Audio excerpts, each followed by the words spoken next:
A love story that ends in blood, betrayal, and a vengeful spirit. Can you uncover the dark secret behind it all? My name is John, and I am 29 years old. Life, for me, was simple, almost ordinary. I worked in an office, spending long hours in front of a computer, surrounded by files, deadlines, and routine. Too many. My life might have seemed stable, but inside I often felt that something was missing. I wanted more than just work. I wanted companionship, someone to share both my silence and my laughter. That emptiness began to fade the day I first saw Ella. She was just 22, young and radiant, with a gentle smile that had the power to brighten even the dullest morning. Our first meeting wasn't planned, nor was it dramatic. It happened in the most casual place, a small shop. I was looking through a shelf, lost in thought, when she walked in. For a moment, my attention broke, and my eyes followed her every step. Something about her struck me deeply. It was a short encounter, but it left me restless. I couldn't get her face out of my mind. Days later, fate offered me another chance. Gathering courage, I invited her for coffee. She accepted, and with that single yes, my life began to change forever. A few days after our first meeting in the shop, I gathered the courage to speak to Ella again. My heart was beating fast as I asked, "Would you like to join me for a cup of coffee?" To my relief, she smiled shyly and said, "Yes." We met at a small cafe near the market. It wasn't crowded, just a few people reading newspapers and sipping their drinks. I chose a corner table, wanting privacy, while Ella sat across from me. For a moment, neither of us spoke. She looked down at the menu, her cheeks slightly red, while I struggled to find the right words. Breaking the silence, I asked, "So, do you come here often?" She laughed nervously and shook her head. That laugh, it melted something inside me. We ordered 2 coffees, and as we waited, I tried to make small talk. "You look different today," I said, and she blushed even more. Every word between us felt precious, fragile, like something new, being born. When the coffee arrived, we drank slowly, savoring both the taste and the moment. That day, something changed forever. I knew I wanted her to be part of my life. That single meeting at the coffee shop became the spark of something much greater. Days passed, and Ella and I began meeting more often. Sometimes we would take a walk near the park. Sometimes we'd just sit quietly, sipping tea. Every moment felt new, and every smile she gave me drew me closer to her. I admired her simplicity, her soft voice, her kindness, the way she listened carefully whenever I spoke. She had a charm that made even silence comfortable. For the first time in years, my life felt complete. One evening, after weeks of seeing each other, I finally gathered the courage to express my feelings. "Ella," I said nervously, "I don't just enjoy your company. I want you to be a permanent part of my life." She looked at me, surprised at first, then lowered her eyes. A faint smile appeared on her face, and she whispered, "I feel the same." That night, my heart felt lighter than ever before. Within a month, we arranged our marriage. It was simple, nothing extravagant, but to me, it was the most beautiful day of my life. Ella was no longer just a part of my dreams, she was my wife. The day of our wedding was simple yet unforgettable. There were no grand decorations, no large crowds, just close family and friends. I didn't care about how big or small the ceremony was. What mattered to me was Ella. She stood in front of me, dressed in a light-colored gown, her face glowing with innocence and shyness. In that moment, I felt like the luckiest man alive. After the vows, as we exchanged rings, I whispered to her, "From today, my life belongs to you." She smiled and softly replied, "And mine belongs to you." Those words etched themselves deep into my heart. Our first days of married life were filled with laughter and little joys. Ella decorated our home with care, placing small flowers by the window, cooking meals for us, and waiting for me every evening when I returned from work. I, in turn, tried to make her happy with small surprises, an unexpected gift, a late night walk, or simply sitting beside her, listening to her dreams. Life felt perfect. The emptiness I once carried had vanished. With Ella by my side, I believed our love story would remain unbroken, pure, and everlasting. Time passed quickly after our marriage. What began as nervous smiles and shy conversations slowly turned into deep companionship. Ella and I learned the rhythm of each other's lives, our habits, our moods, our little quirks. She knew how I liked my coffee in the morning, and I knew how much she loved flowers by the window. Our days were filled with laughter and small adventures. Sometimes we would go out for evening walks, hand in hand, talking about our dreams. Other times we would stay home, watch movies, or cook together. The house echoed with warmth and joy. Neighbors often remarked how happy we looked, and I believed them. For me, life couldn't have been more perfect. 2 years passed in the blink of an eye. We celebrated birthdays, anniversaries, and countless little moments that only strengthened our bond. Every night before sleeping, Ella would place her head on my shoulder, and I would silently thank destiny for bringing her into my life. I never imagined that such peaceful days would one day vanish. I never thought that the woman who brought me happiness could also bring me pain. But at that time, my world was nothing but bliss. It was an ordinary morning when the thought came to my mind. The sun was shining, the air felt fresh, and I looked at Ella as she moved around the house, humming softly to herself. Suddenly, I said, "Ella, let's go for a picnic." She turned to me with surprise in her eyes. "Really, a picnic?" Her voice was full of excitement, like a child hearing about a new toy. I nodded. "Yes, just the two of us. We'll spend some time away from the routine." Her happiness lit up the room. She clapped her hands together and said, "That would be wonderful." At that moment, I felt proud that such a small idea could bring her so much joy. We decided to go 2 days. Later, Ella immediately began planning. She started writing lists what food to prepare, what clothes to pack, and even which places we might visit. Her enthusiasm was contagious. Watching her, I realized how much such little things meant to her. That day, as I left for the office, she was already busy preparing. I didn't know then that this picnic, which seemed so simple, would later become one of my most cherished memories. The long-awaited day finally arrived. Ella woke up early, her energy filling the house. She had already packed a basket full of food, a blanket, and little things she thought we might need. I placed our luggage carefully in the trunk of my car, making sure nothing was left behind. Before leaving, Ella stood by the door, looking radiant. "Are we ready?" she asked with a sparkle in her eyes. I smiled, nodding, and together we stepped into the car as the engine roared to life.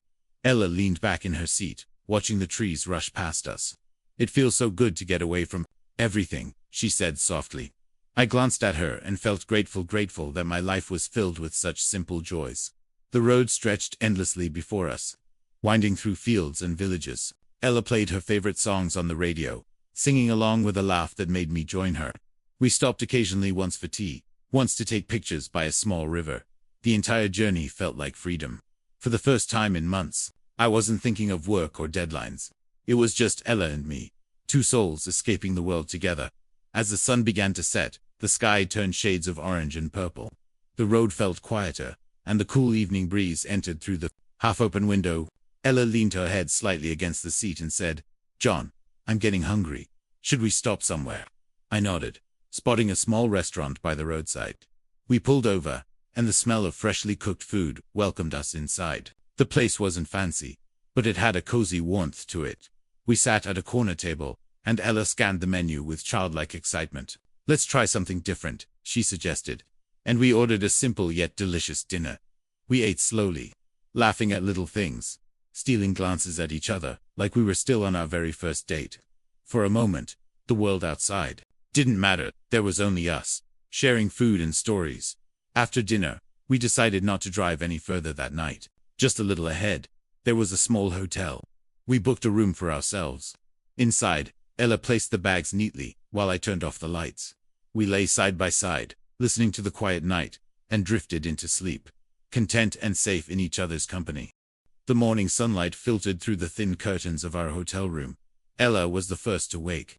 She gently nudged me and said, "Come on, John, let's not waste the day." I smiled at her enthusiasm, and together we got ready and headed to the restaurant downstairs for breakfast. The aroma of fresh bread and coffee filled the air. Over breakfast, Ella kept talking about the places she wanted to see. "There's a park nearby, and a small lake. Let's go there first," she said with excitement.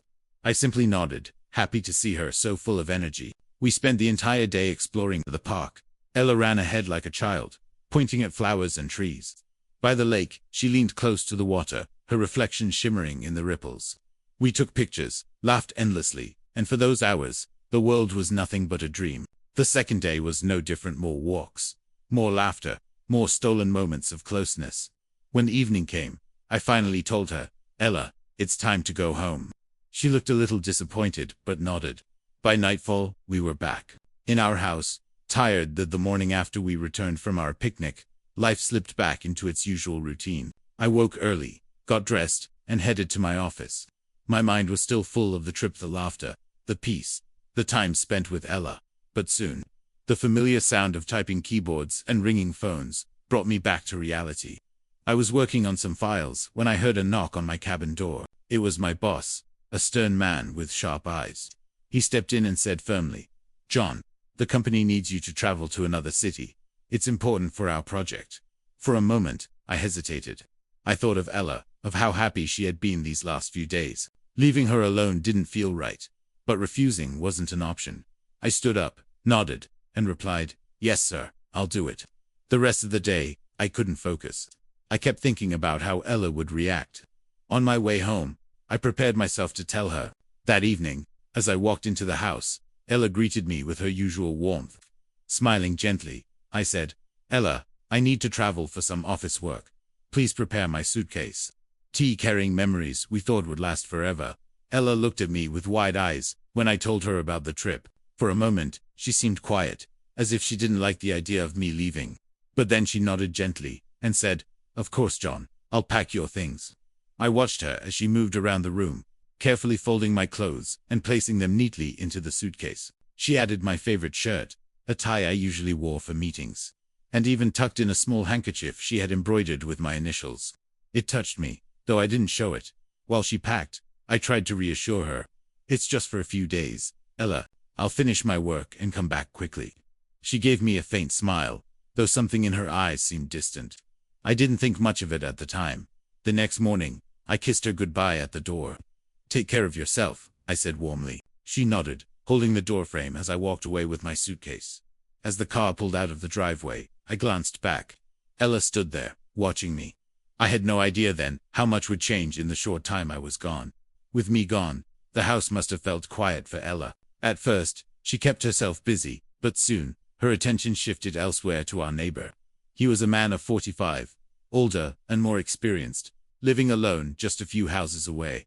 At first it was casual. He would greet her politely whenever he passed by, but slowly, Ella began to notice him more.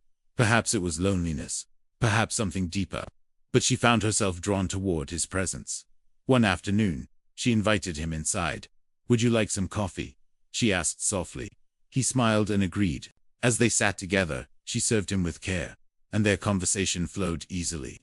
Ella laughed at his stories, something she hadn't done with me in a while. That day marked the beginning of something dangerous. She started enjoying his company, waiting for him to visit, finding excuses to see him. The man, too, didn't resist. His eyes lingered on her, his compliments grew bolder, and Ella, instead of stopping him, accepted it all. What began as simple talks over coffee slowly turned into something more. Ella didn't realize it yet, but she was stepping onto a path that would change both our lives forever. The visits became more frequent. Each day, Ella would glance at the clock, waiting for the neighbor to pass by. Sometimes he would come in the evening, sometimes during the afternoon, but every time he did, Ella welcomed him warmly. Their talks stretched longer. They spoke about life, dreams, and sometimes even about me. Ella told him how lonely she felt when I wasn't around, how she wished for more attention. He listened carefully, nodding, and slowly used her words to draw her closer to him. One evening, he reached for her hand. She hesitated for a second, but didn't pull away. Instead, she let him hold it. Her heart raced, her mind full of conflict, but her loneliness made her weak. That night, Ella crossed the line. The neighbor stayed late, and instead of leaving, he remained in the house. They shared moments that should never have belonged to them. Eventually, he didn't go home at all, he stayed. As the night passed, the bond between them turned dangerous. In that silence, my marriage was quietly breaking, and Ella didn't even realize how deep she had already fallen. The very next day, I returned from the other city earlier than expected. My work had finished sooner, and I wanted to surprise Ella by coming home without warning. As I walked up to the door, I rang the bell. Inside, Ella's heart jumped with fear. She wasn't expecting me. The neighbor was still in the house. In panic, she whispered, "Go, leave quickly," and pushed him toward the window. I stood outside, waiting, but my eyes caught the movement. I saw him climbing out, his clothes disheveled, his face pale with nervousness. At that moment, I knew. My heart sank. but I said nothing. When Ella finally opened the door, she forced a smile. "You're home early," she said softly. I didn't answer. I stepped inside, walked past her without a word, and went straight to our bedroom. I lay down on the bed, staring at the ceiling, pretending to sleep. Ella stood at the doorway, her hands trembling. She didn't know how much I had seen, how much I understood. Silence filled the house that night, heavier than any words. The following morning, the house felt heavy with silence. I woke up earlier than Ella and walked straight to the kitchen. Without saying a word, I brewed my own coffee and prepared a simple breakfast. Normally, Ella and I shared mornings together, but this time, I sat alone at the table. Ella entered the kitchen slowly, watching me with worried eyes. "Good morning, John," she whispered, trying to sound normal. I didn't answer. I finished my breakfast, placed the cup in the sink, and went back to my room to get ready for work. Her chest tightened. She followed me, her voice shaking. "Did something happen? Why aren't you talking to me?" I glanced at her for a brief second, then looked away. "I'm going to the office," I said flatly. The only words I gave her that morning. At work, my thoughts refused to leave me. The image of the neighbor slipping out of my house replayed again and again. My fists clenched each time. Meanwhile, Ella sat alone at home, restless. She kept pacing, her mind full of fear. She wanted to explain, but deep inside she knew the truth. Her betrayal had already broken something that could never be fixed. That afternoon, Ella couldn't bear the silence anymore. She picked up a phone and dialed the neighbor's number with trembling fingers. When he answered, she whispered urgently, "Please come over. I need to talk." Within minutes, he was at her door. Ella let him in quickly, shutting it behind them. She looked anxious, her eyes darting around as if the walls themselves could hear. "My husband, John, doesn't love me anymore," she confessed. "He doesn't talk to me. He doesn't even look at me. I can feel it. He knows something." The neighbor leaned closer, his voice smooth but dangerous. "Then you don't need him. If he doesn't care about you, why should you care about him?" Ella's face turned pale. "What are you saying?" he smirked. "I'm saying we can end this problem together. If John is gone, you and I can finally live in peace, without fear." Ella's heart raced. At first, the thought horrified her, but as the silence of her marriage replayed in her mind, she felt cornered. Slowly, she nodded. "All right, tell me what to do." And in that moment, a deadly plan was born. That night, Ella and the neighbor sat together in the dim light of her living room, whispering so no one could hear. On the table between them lay 2 steaming cups of coffee, untouched. Their voices carried more weight than any drink could calm. "Can't wait too long," the neighbor said firmly. "If John suspects, he might confront you, or worse, he might leave you. We need to strike before he acts." Ella's hands shook as she gripped her cup. "But how? What if someone finds out? What if she..." He leaned in, placing a finger against her lips. "No one will know. He eats dinner outside most nights, doesn't he? That's the perfect chance. When he comes home tired, we'll act together." Ella nodded slowly, her fear clashing with a strange excitement. For the first time, she felt like she had control, even if it was built on darkness. They decided to wait until John returned from work late one evening. The plan was cruel but simple. They would catch him off guard while he rested, and then end it. As Ella blew out the candle that night, the shadows on the wall seemed sharper, darker, like they already knew what was coming. That night, John returned home late, as usual. He had eaten dinner at a nearby restaurant and came back looking tired. Ella greeted him with a forced smile, though her hands trembled behind her back. John barely spoke. He set his briefcase aside, slipped off his shoes, and went straight to the bedroom. Moments later, he was lying on the bed, drifting towards sleep. Ella exchanged a quick glance with the neighbor, who had quietly entered the house earlier. Both of them stood in the doorway, shadows flickering across their faces. "This is the moment," the neighbor whispered. With silent steps, they moved closer. Ella's heart pounded so loudly, she feared John might hear. She hesitated for a split second, staring at her husband's peaceful face. But then the neighbor wrapped his hands firmly around John's neck. John's eyes shot open in shock. He struggled fiercely, trying to push them away, but Ella, in a moment of weakness, turned to strength, pressed her hands down together. They strangled him, ignoring his muffled gasps for breath. Within minutes, John's body went limp. His chest no longer rose, and silence filled the room. Ella staggered back, her hands shaking, tears brimming in her eyes. "It's over," she whispered. But the neighbor's cold reply chilled her blood. No, this is just the beginning. John's lifeless body lay motionless on the bed. The silence in the room was deafening, broken only by Ella's trembling breaths. Her heart ached with guilt, but she pushed the feeling aside as the neighbor spoke firmly. We must get rid of the body before anyone finds out. Together, they wrapped John in a sheet and carefully carried him out into the courtyard. The night was cold, the sky moonless, as though the heavens themselves disapproved of their crime. With a shovel in hand, the neighbor began digging while Ella stood guard, glancing nervously at every shadow. The ground was hard, but desperation gave them strength. After what felt like hours, the hole was finally deep enough. They lowered John's body into the earth, his pale face the last thing Ella saw before the soil began to cover him. She turned her head away, unable to watch. When the grave was filled, Ella collapsed onto the grass, her hands dirty and shaking. The neighbor placed a hand on her shoulder. It's done. Now we can live peacefully together, he said. But as Ella stared at the freshly dug soil, a shiver ran down her spine. For a moment, she thought she saw the earth shift as if John was not at rest. She blinked, and everything was still. Trying to ignore her fear, she whispered, "Yes, it's over."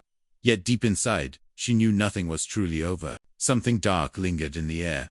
The night was eerily silent, but Ella couldn't sleep. She tossed and turned in bed, while her neighbor snored beside her.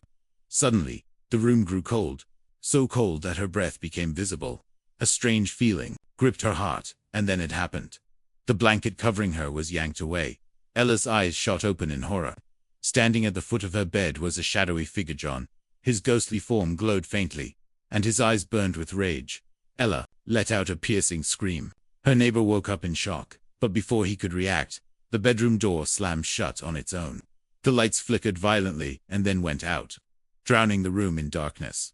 In the mirror on the wall, Ella saw John's ghost staring back at her. She shook her head in disbelief, whispering, "No, this isn't real." But John's voice echoed, deep and hollow. "You betrayed me." A sharp sword appeared in the ghost's hands, glowing with otherworldly fire. He raised it high, and with one swift motion, struck down the neighbor. Blood stained the sheets as Ella shrieked. "Please, John, forgive me," she cried. But it was too late. John's ghost turned toward, her eyes blazing. The sword pierced through her chest, silencing her forever. The room fell quiet again. The two lovers who betrayed John now lay dead. Slowly, John's ghost looked toward the sky. His revenge was complete. His body dissolved into flames. And with a final whisper carried by the wind, "Justice is served," he vanished into the night. The house remained dark and cold, cursed forever by the sins committed within its walls.